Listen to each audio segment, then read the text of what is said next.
लाख लोगों को आवारा कुत्तों ने काटा है।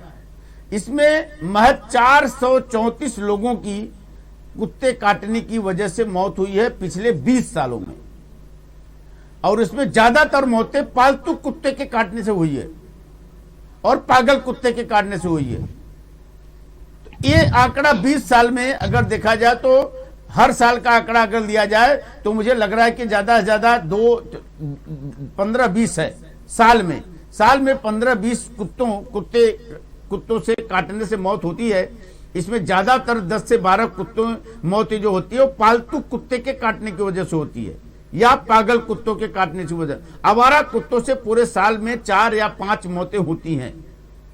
यह आंकड़ा जो बता रहा है गूगल पे ऑन रिकॉर्ड बताया जा रहा है। तो अब इसको लेकर के क्या, हालांकि इंसान की हर जिंदगी बहुत ही मूल्यवान होती है और वो अपने माँ का दुलारा होता है, लेकिन कुत्ता भी किसी न किसी माँ का किसी माँ बाप के जरिए ही पैदा किए जाते हैं। उनके भी माँ होते हैं, उनके भी वो भी किसी की संतान ही है, वो भी ईश्वर के जीव हैं। बताइए नंदिनी जी।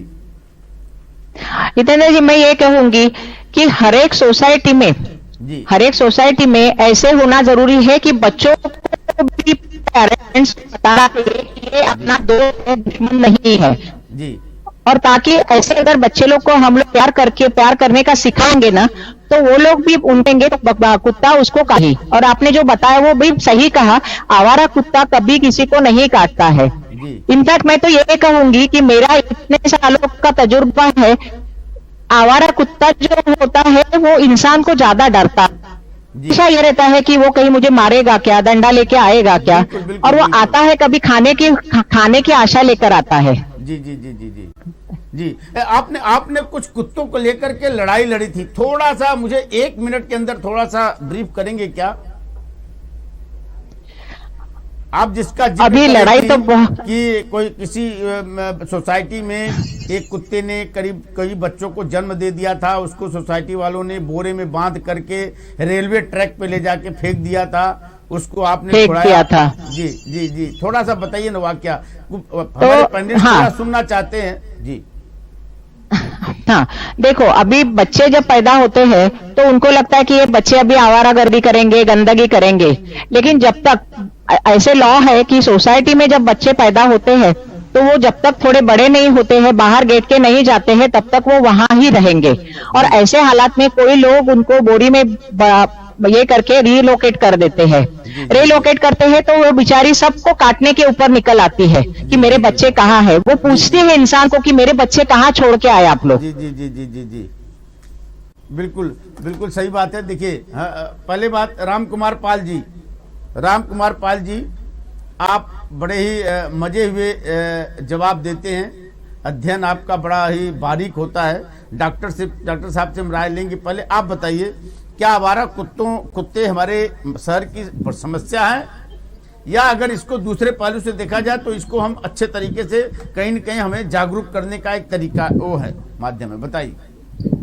मैंने आपके द्वारा और मैडम के द्वारा सुना, कुत्ते से वफादार तो कुछ होता नहीं है जी। और आप लोगों ने अभी वक्तव्य जो किया है वो सोसाइटियों की सीमित ही रखा है। जो सोसाइटियों के आसपास के कुत्ते काटते नहीं है, कुत्तों का प्रॉब्लम जो सुबह 4 बजे से 6 बजे के बीच मोटरसाइकिल लेके निकलता है ना, उनको होता है।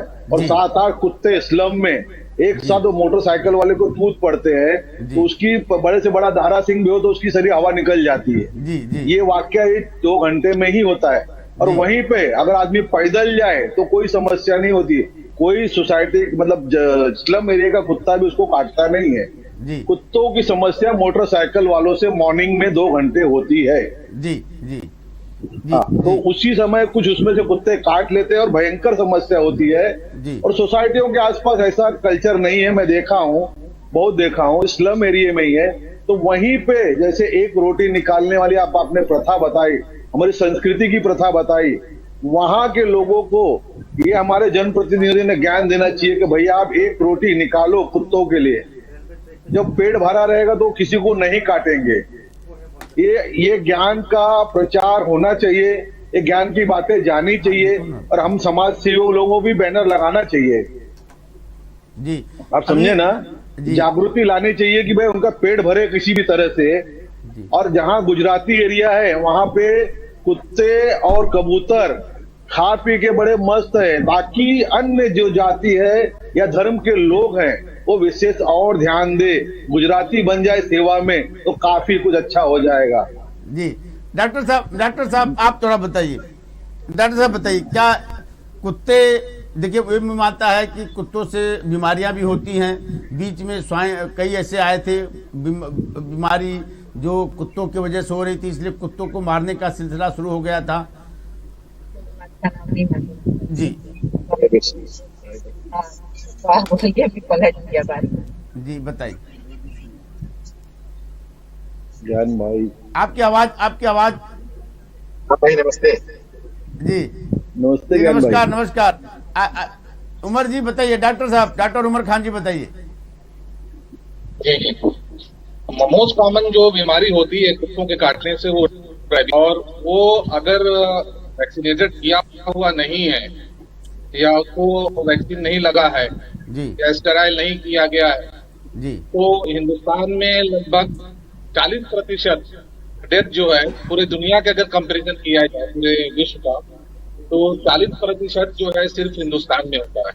जी और मुंबई में, हिंदुस्तान में सबसे ज्यादा मुंबई में होता है। जी तो अगर प्रॉपर तरीके से उनको वैक्सीनेट करके रखा जाए और उनको एक ट्रेनिंग दी जाए जो सरकार चाहे तो दे सकती है कि इससे और भी बहुत सारे कार्यक्रम सरकार करती रहती है, उनको अगर प्रॉपर ट्रेनिंग दी जाए तो मेरे ख्याल से स्ट्रीट डॉग को भी एक जो सामाजिक जंतु है उस हिसाब से उसको एक जो दर्जा है उसको यहाँ पे मुंबई में भी मिल जाएगा। जी नहीं, अगर जैसा हम लोगों का जहाँ पे अभी जो नंदिनी जी का है और हमारे साथ अभी भावना जी भी जुड़ने वाली हैं, उनका जो करना है भावना जगाड़िया को हम जोड़ेंगे इसमें। लेकिन एक चीज बताइए डॉक्टर साहब कि क्या ये कुत्ते हमारे लिए वफादार नहीं हो सकते, हमारे लिए एक वॉचमैन का काम नहीं कर सकते, पहरेदारी का काम नहीं कर सकते? अगर हमको इनको उपयोग किया जाए, उनको उपयोग करें, अगर हम उनका सदुपयोग करें तो क्या हमारे लिए कहीं न कहीं एक हमारे हाथ, हमारे रक्षा कवच भी बन सकते हैं?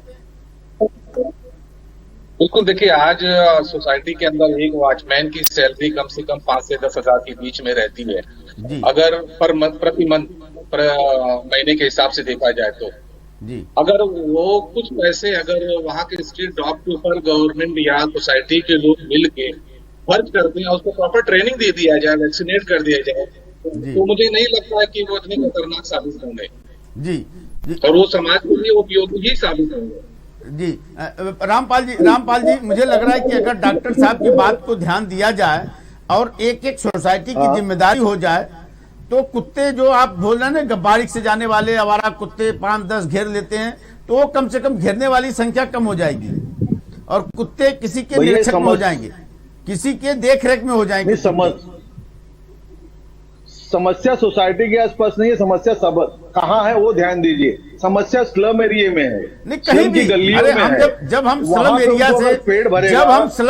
से राम कुमार पाल जी, जब हम स्लम एरिया से कुत्तों को ला करके सोसाइटी में रख लेंगे, उसका वैक्सीनेशन कर देंगे, मुश्किल से 1000-2000 महीने का खर्चा होता है, उसको पालेंगे तो कुत्ता कम से कम सोसाइटी में आते समय रात में जब हम सो जाते हैं तो भौंकने का काम तो करेगा, वो भौंकने का काम तो करेगा ही।